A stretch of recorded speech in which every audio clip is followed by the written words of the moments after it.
Hi, everyone. I wanted to welcome you to today's comfort conversation.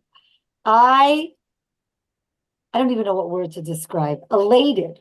That's how I feel. Elated to finally be to introduce you, the community, to a very special friend, very special person, a very important uh, participant, donor, uh, someone that gives back and truly understands about the Nahama Comfort organization and the families that we help. Her name is Avital Borin. Joining her today is her good friend and business partner, Sarah Roth. And we're going to meet Sarah a little bit later on and find out the great work that she and Avital are doing. So Avital, welcome.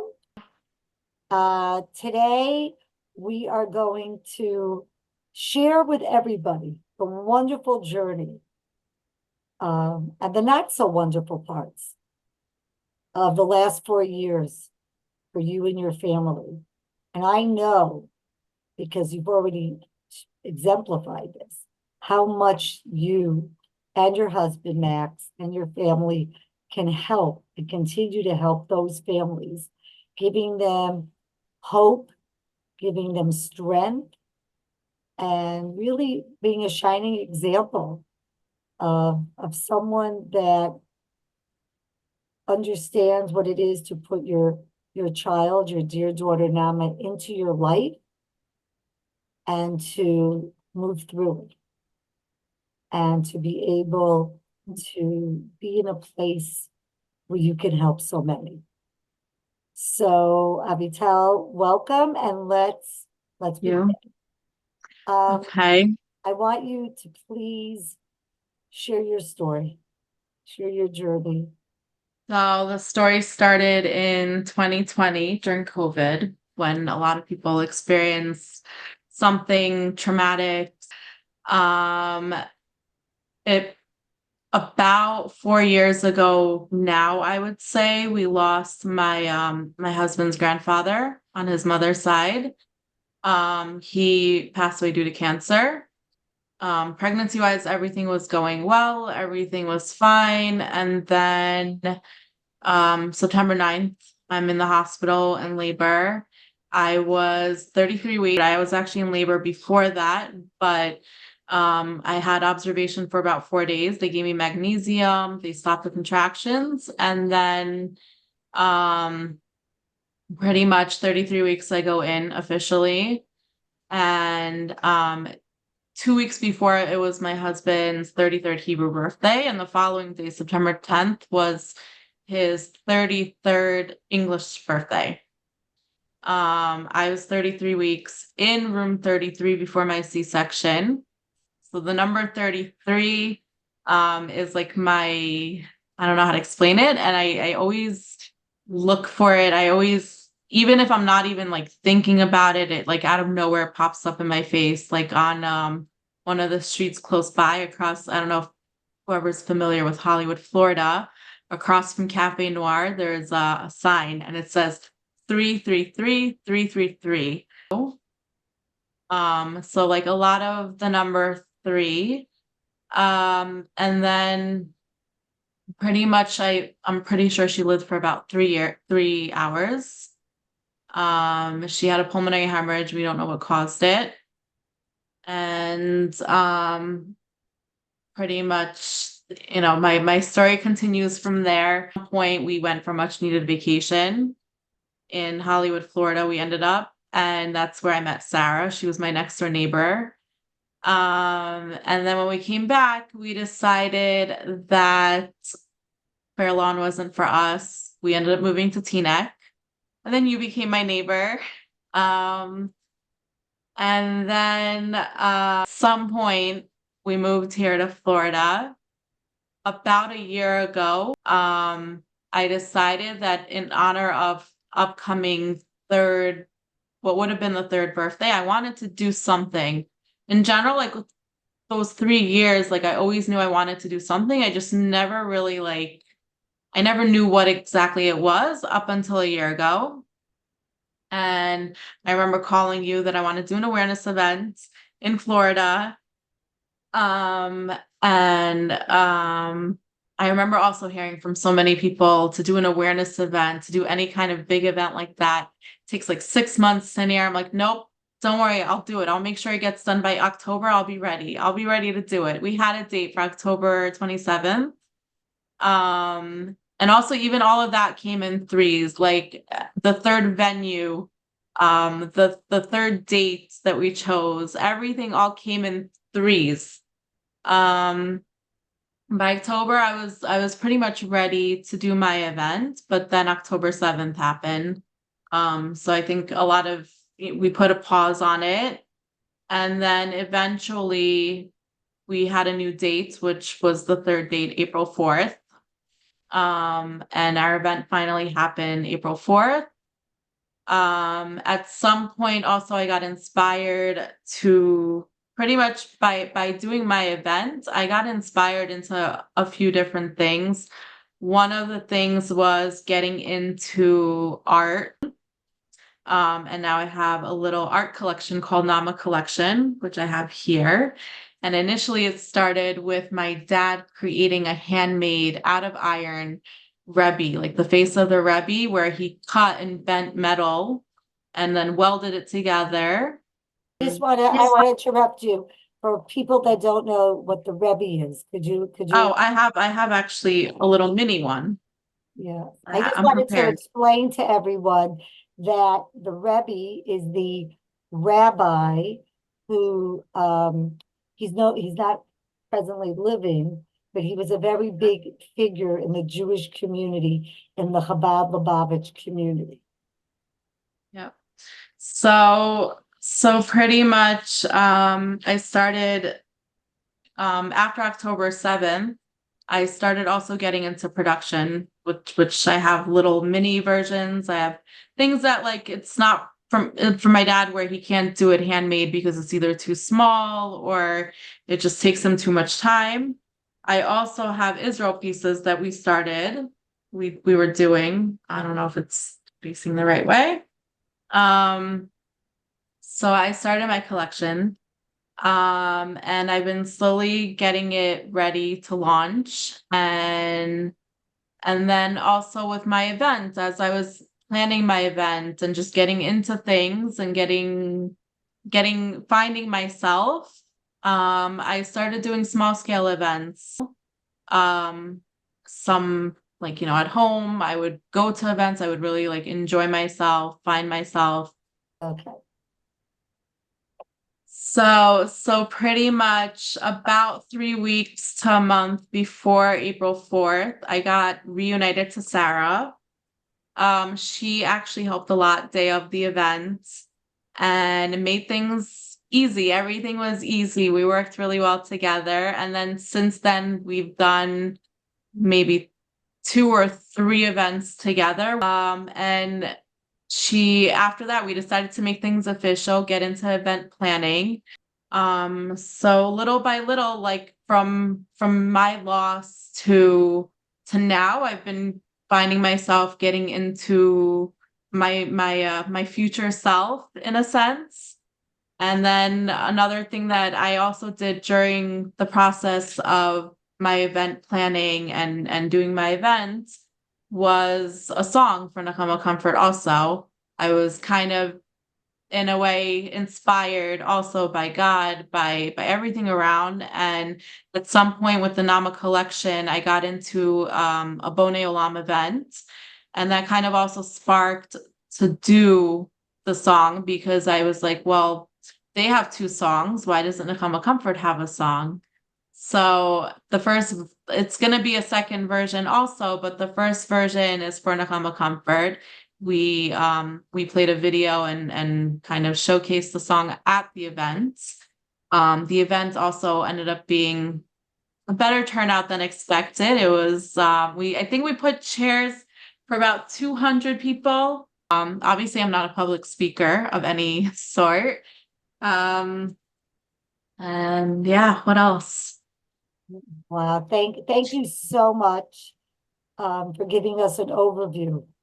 If you don't mind, I would love to have our viewers get to know you even a little deeper, Okay. how much I know you.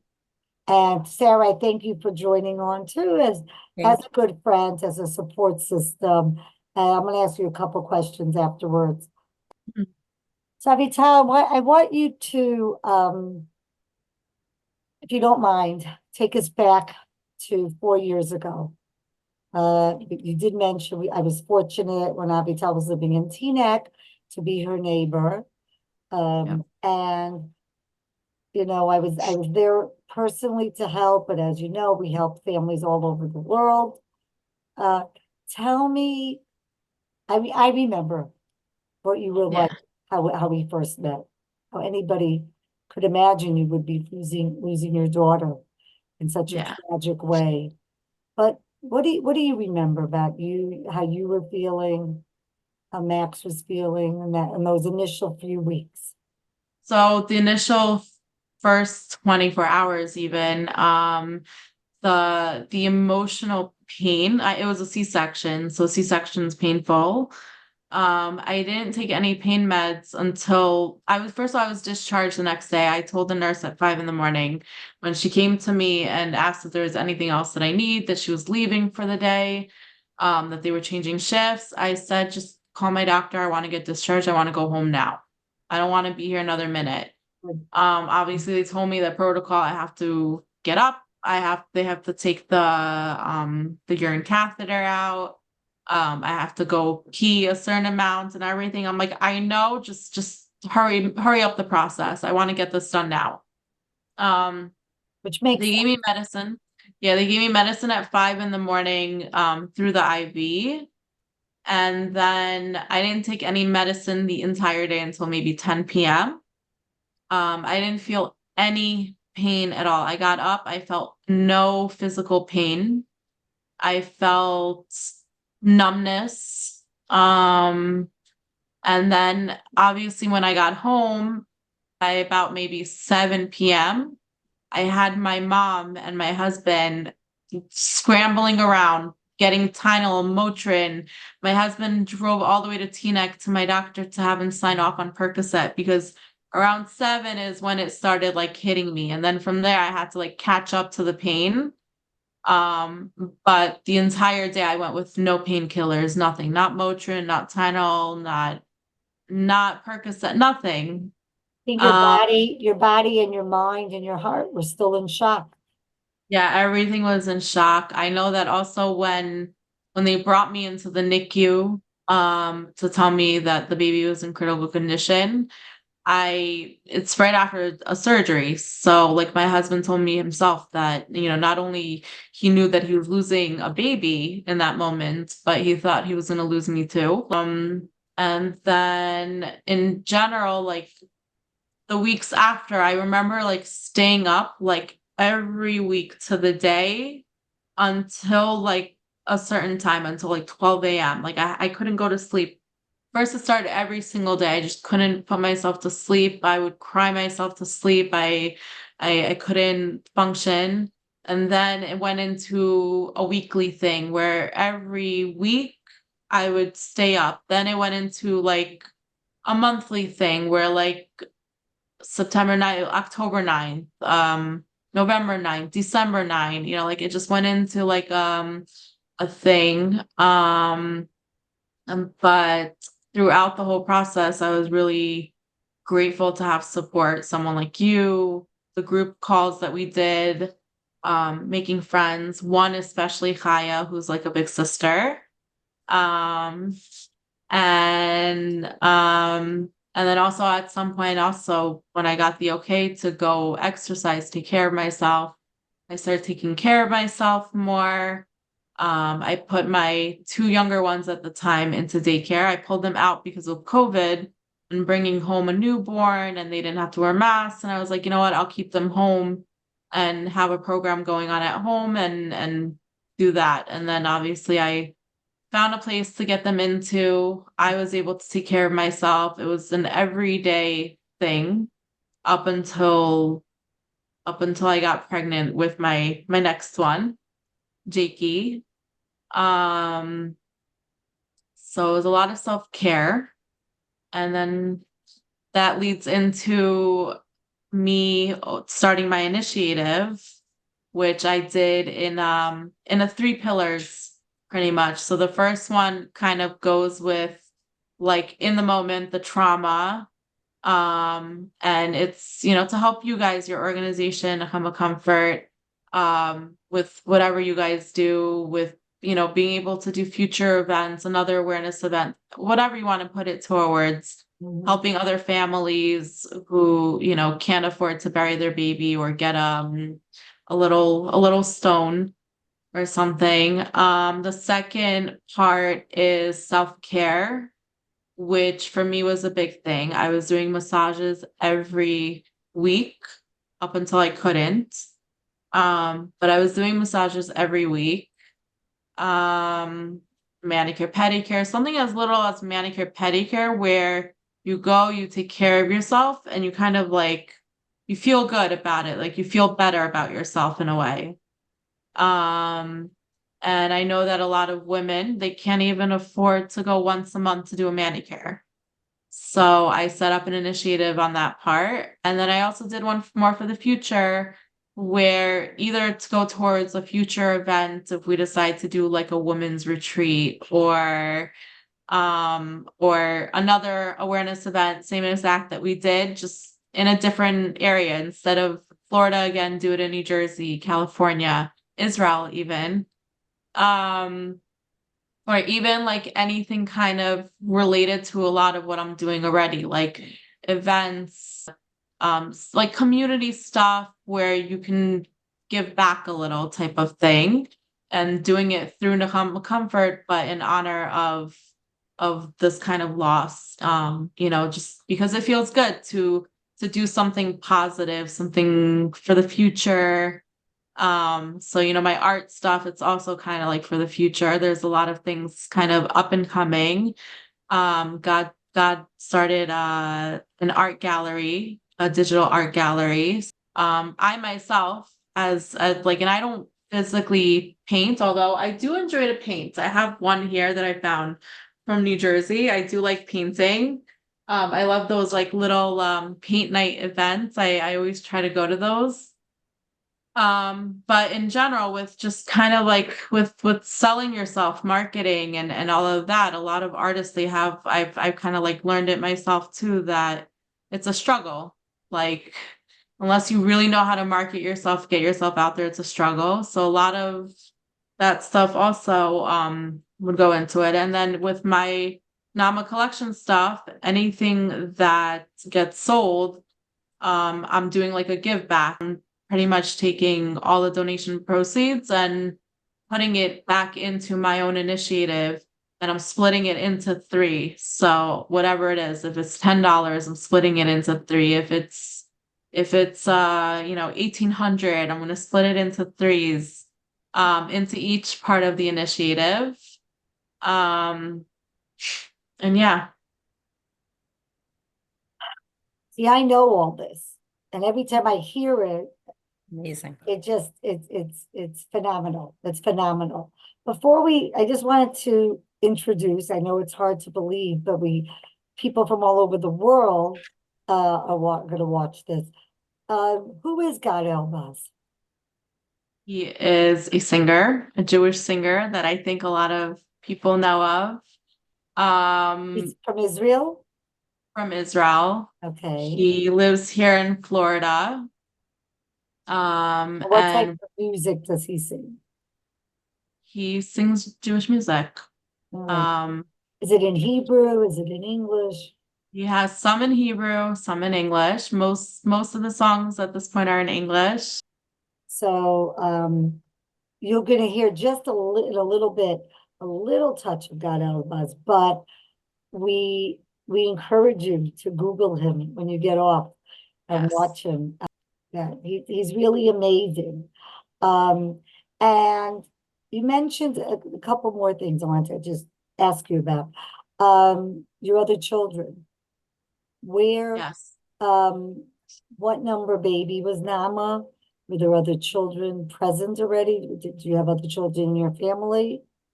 So Nama was baby number 5, C-section number 5. Mm. My oldest is now 11. How old was he? About 8, 7, 8. Um, and then my older daughter, she's turning 9. My second one, she just turned 7. So she was 3 at the time, and then my son Alex, who is now 5, he's about to be 6. He actually turned 2 the following day after we lost the baby. Wow. So not only was it my husband's 33rd birthday, but on top of that, my son at the time turned 2. Um, How and did now they, actually, I'm sorry, go ahead. so Alex, I don't think he really understood anything happening. He was Right. still like in that baby toddler phase. He couldn't, I don't think he really remembers anything or too much. But I know Gabriella, my 7-year-old, and Sophia and my oldest, my son Simcha, they definitely remember a lot. They were aware of what was happening. I mean, when the baby was born, we sent a picture to my parents, to my father-in-law, and we said, Mazel Tov, it's a baby girl. So they went to school the next morning. We didn't say anything about what happened. We didn't know we were still in shock ourselves. We didn't know how to like go about telling them. At some point Mm. also in the car we were driving, we were considering to not say anything at all and maybe look to adopt the baby and just say that the baby's not doing well and just kind of buy time and then adopt the baby and bring a baby home. Like we were thinking all sorts of crazy things, you know?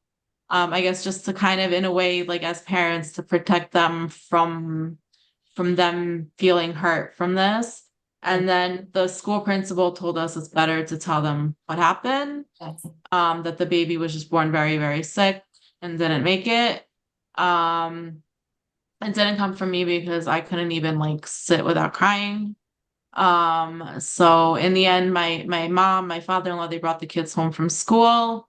They sat down at the table. We put pretty much my older 2, because even Gabriella, she was still 3, so she didn't really understand everything. So we didn't really say too much to her. right. She only understands kind of over time, like over the last 4 years, and especially this last year with everything that I've been doing. I have a picture of her on my phone. I have a picture of her that I printed. I'm not, Actually, with the Nama collection after the Rebbe piece, my dad did. I printed out a picture of me and the baby from when I met her when she was alive, and I traced around it, and I had my dad trace metal around it, shape the metal, and weld it, and he created a personalized piece for me. Um, and so like obviously it's not something that like I hide from the kids. I feel like if the older 2 already know, the little ones are gonna know also. And like I'm open about it. Obviously when I'm out in public, I'm careful with who I talk to. Sometimes who not to share with because you don't want to make someone uncomfortable. right? But otherwise, like especially at an event or something with my Nama collection, I've noticed that especially when I share how it came about, a lot of people are actually more touched. And that's kind of You can also what relate. encouraged. Yeah, a lot of people Yeah. also are like more encouraged or more, I guess, motivated to buy something, even if it's a small little Nama collection Israel necklace. People hear about it and they're touched and they want to buy, knowing that the donation proceeds are going into my initiative, and that's what they end up doing. Um, I think it's and knowing your family, I see how we encourage parents to be honest with their kids and that kids yeah. really know the difference when you're not. And I think you by example, you have really demonstrated how important it was and how your children are really reacting in a very healthy way It around definitely this wasn't situation. easy. It's even when throughout the Right. pregnancy with my now 2-year-old, I remember the entire pregnancy. My daughter Sophie, she's very straightforward. She has like this like sassy personality. But I remember the entire pregnancy. She's like, "Mommy, what if this baby also dies? What if like she's bringing up all these things?" Normal, And right, yeah, which is normal, completely right. normal. Because kids look at things black and white. Yeah, but at the same time, by like going ahead and being pregnant again and going through it again and all of that, it kind of shows the kids also like one thing bad happened, but there's hope for the future, which, again, is also why part of my initiative, I decided to do something that has to do with the future. Um, you know, and Beautiful. And how was Max? We just spent the month of June focused on fathers. You could go and look up our YouTube station, and we have some great interviews for dads. And we have a monthly support group. We have male case managers. How was Max, in your opinion? he's very supportive. He doesn't talk about it as often, although recently he has been more open about it. I think the first time he was kind of more open was when we came on our much needed getaway. Our last week in Florida, we ended up in Pompano, right across the street from a Chabad, and we were it was very random. And when I looked it up, I saw that they were doing a fundraising for a Torah for a baby that they lost. Wow. They lost a baby, a 3-month-old, to SIDS. Wow. And Max was able to connect with someone kind of like more on his level in a sense. But in general, over time, like he was never really like so open, but he was always supportive. Like I wouldn't bring it up unless I wouldn't talk about it or bring it up unless he was the one to start the conversation. But recently it's kind of like he's been more open to just have it as an open topic. Mhm. Even when he saw the video, which he saw, I'm trying to remember if he saw the video from the event with the song or the video that we're gonna show, but he cried. He said he hasn't cried like that in a while. It's like all the crying came out. Um, but yeah, I mean, I think we that everyone handles it different. Everyone handles it exactly, different. exactly. We're all individuals. We tell the couple it's a unique loss because it's happening to two personalities at the same time. As long as you have communication and understanding, uh, Yeah. that's what's, and I witnessed that. I witnessed that. So I just want to quickly for people to, if they weren't able to be in Florida, to know a little bit what we were, what finally happened, which when you said you were surprised so many people were there, and I said, no, I wasn't, because we knew how what terrific and Well, unique I this kind of person could be. figured April, right before Passover, people are getting Right. ready. Yeah, we don't Um, know, but I didn't expect that much also. I mean, we didn't like advertise too much either. Like Lizzie, for example, she's also an advocate for Israel, so we couldn't like advertise way too much just the because of security, her security. right. Um, but I mean, like in the end, as like I mean, I for sure 150 people signed up. Then like last minute, some people were Oh, we definitely calling. had, They couldn't make it, they right. canceled, but whatever, like keep the money as donation, things like that. And then we set up for 200 people for just in case. We added like 50 extra chairs. And I don't know how, but somehow almost 200 Well, people. because people, I'll quickly, uh, for all of you who weren't there or didn't get to watch the Instagram or Facebook, um, together we worked on an event. It was Avital's initiative and her thought process and her ideas to honor her child. And what we always tell couples, um, we encourage you to put your baby into your life and to move through it. And some people have, And by the way, I see that all the time. Like every time, even if I want to give up on something, like I feel like, okay, I'm not selling enough of the Nama collection, or I'm not getting any bookings for events or something like, or it's nothing's happening. You take 3 steps forward and 2 steps back. or like there's a lot going on at home or something, and like it's kind of like you want to sometimes just you feel like, okay, maybe you're wasting time and you want to give up or something. But then somewhere either I hear a song which I connect with from when I lost her, Tears in Heaven. Either out of nowhere I hear the song. It could be like the actual song, or it could be just the instrumental part. Like I'm getting my nails done and I hear it come up. Or out of nowhere I see the number 33 somewhere and I just like it just right in my face, like 33. Either something like right now, also I'm talking about it and I'm looking at my phone and it says 6:33. Yeah. Right. So There like are no coincidences. And I what think, a coincidence. yeah, So like and that's been happening especially lately also, like it's been happening a lot for me, like even now I'm still looking at my phone, I'm like questioning myself and I'm seeing it's still 6:33. It's so it's like I it's think, yeah, I just it wanted kind of to, yeah, it kind of the 33 for me, like 33 weeks, room 33 before the C-section, in between his 33rd Hebrew and English birthday.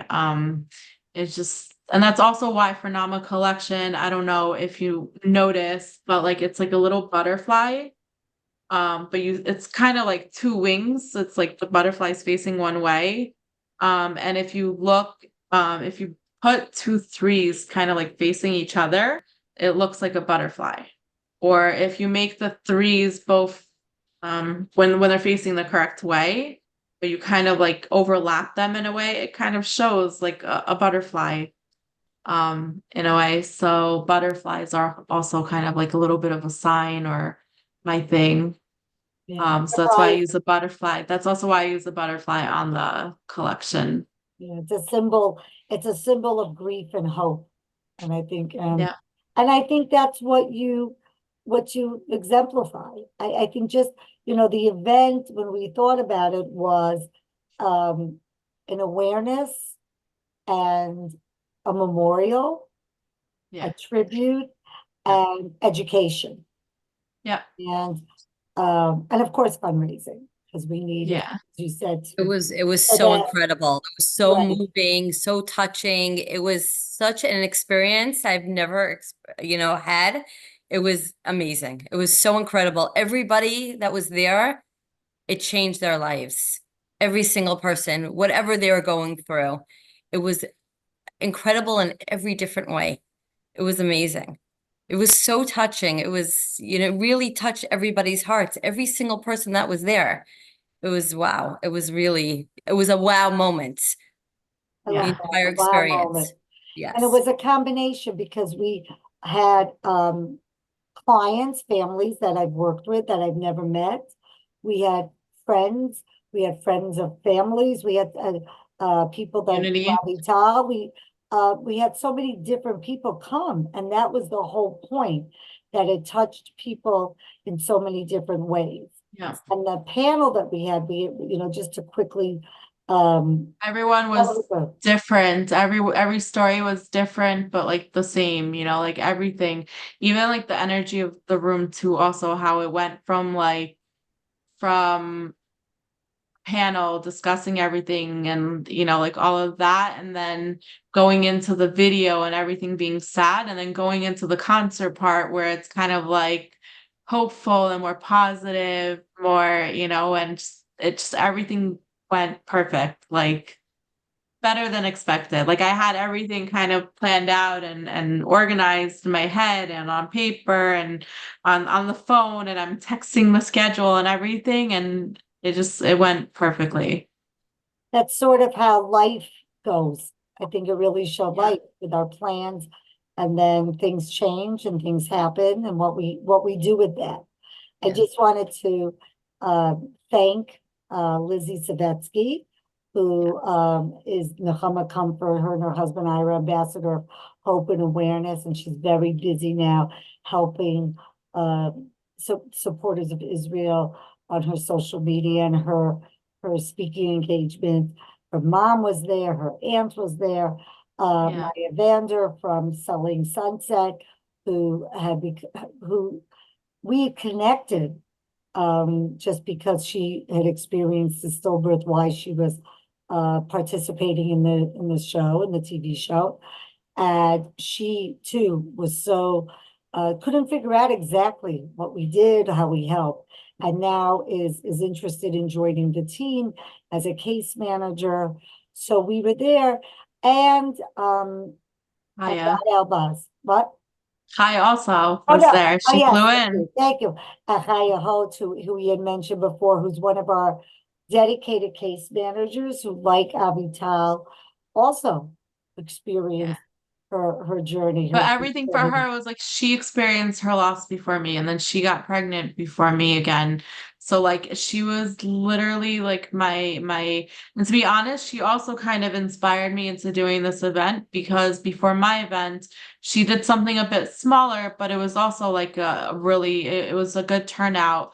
I joined in on the Zoom as much as I could, but she did also like her own like a panel and dancing and so that's also kind of, I was like, wow, I want to do an event also. I want to do something for sure. I just don't know what yet. Like, but she was literally like holding my hand through everything, through the entire process, like a big sister. Um, so I'm really grateful to her. Yeah. think And it I really gave everybody in that room hope and knowing that it's going to be okay. It just that you had that homey family experience where it's okay. It's going to be okay. And it was just incredible. I think that really one of our goals, our first goal at Nechama Comfort, is so that nobody feels alone. Yeah. And I think exactly what you were saying, Sarah and Avital, that that's what occurred that night. That's what Yeah. occurred. You could go on to Nechama Comfort's website, on our social media, and look back in the archives and really get to see a sense of how wonderful that experience was. And Yeah. Avital, Also on my social media, I have it on my initiative one, which is Nama Born 33. well, I we'll have, share it when we'll share yeah, everything in the post. But thank you. yeah. We're gonna talk. And so a few things before we're gonna close with the video. We're gonna Oh, get that. But I just want to thank Avital and Max for creating their initiative, Panama collection, and to know all the families that you continue to help, both with the funding and equally, if not more important, with your social connections, with your heartfelt uh, connections with the families that you're going to continue to help. And we're so glad that Sarah has joined your team in Thank you. creating events, and we yes. really hope that you will continue to follow the Hama Comfort, to follow Avital on her social media, and to see what speaks to you. If you would like to do a program in your community, to reach out to us. If you want to get more information about how Avital initiatives can offer you some support, some comfort. Yeah, And either, yeah. There's a lot of things that people like can relate to, either anything from like the self-care, or just if they're undecided, they can split it like into three parts even. Or they can put something towards like a future event, like an art night for women, where it's therapeutic, by the way, art. that's what we were Just like talking about, the art and the music. So there's so many music, yes. ideas. You can connect through the Hama Comfort, and you could Yeah. click on Avital's site, Nama site. But we'll have all the information. We'll share all of Avital's information, which will also be connecting, how to connect with Sarah. And of course, all the time in the Hama Comfort, all of our programming, our support groups, all of our initiatives. So may Naama's memory continue to be a blessing to you and your family to try to offer comfort to so many others. May her soul rise, her neshama have an aliyah on all the good that you're doing. And we're going to end off, we're going to introduce a beautiful video We that want to do the event video with the song or the video no, we're with the gonna lyrics? do with the lyrics. We're gonna Okay. do the lyrics of the song. If you want to see more, you can reach out to us. But we're gonna show the video that it's the premiere launch today. It is really the premiere launch. We look forward to sharing it at other events at other times. I thank God and Avital from the bottom and top and middle of my heart for creating this song. It's always been a dream of mine to have a song because we know how much music can help people in their journey. Yeah, and actually if you hear the song, we just have to change one word. But it can really be for anyone to adapt it to anything. Like, this version is my version for pregnancy and infant loss, and then another version can be adapted even, for example, to October 7th, where everything that's been happening, and then when you hear the lyrics, like doing something in honor of the one that you lost, where it like all the things that have been happening in honor of Israel on October 7th. So that would be like the second version we would come up with soon in the near future. But for now we have this version. Right? So And hold on. we're thankful to hear this version. Yes. Okay. Second. Okay, let me just hold on. Share screen. Media player here. Share.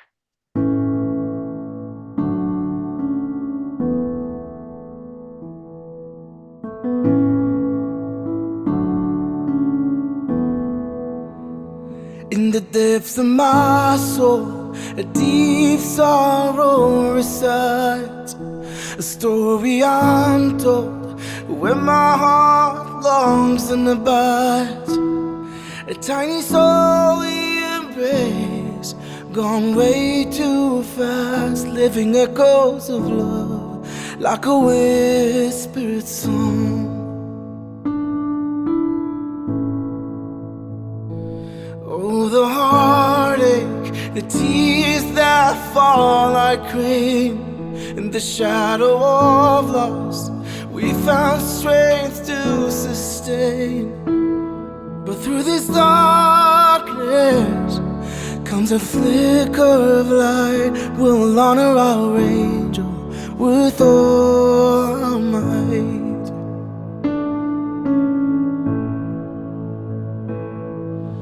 It's hard to find the words, don't know if I ever will. What we do it to honor her. Help others along the way.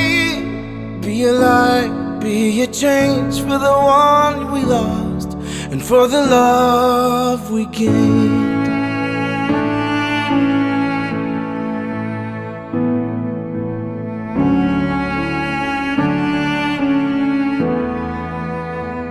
In the depth of despair, I started to find my way.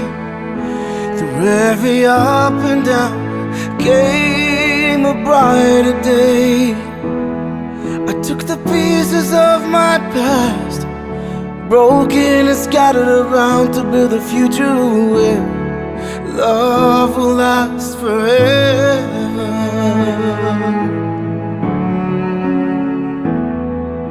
It's hard to find the words, don't know if I ever will.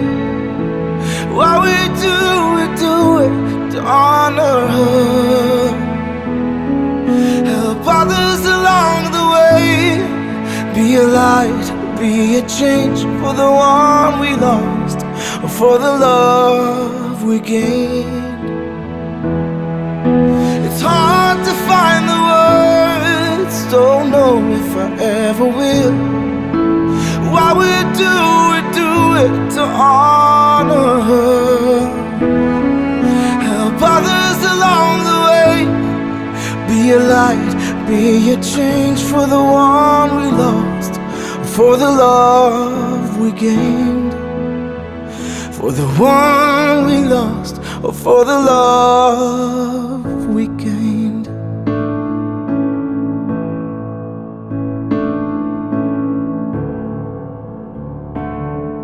Be a light, be a change for the one we lost, and for the love we gained.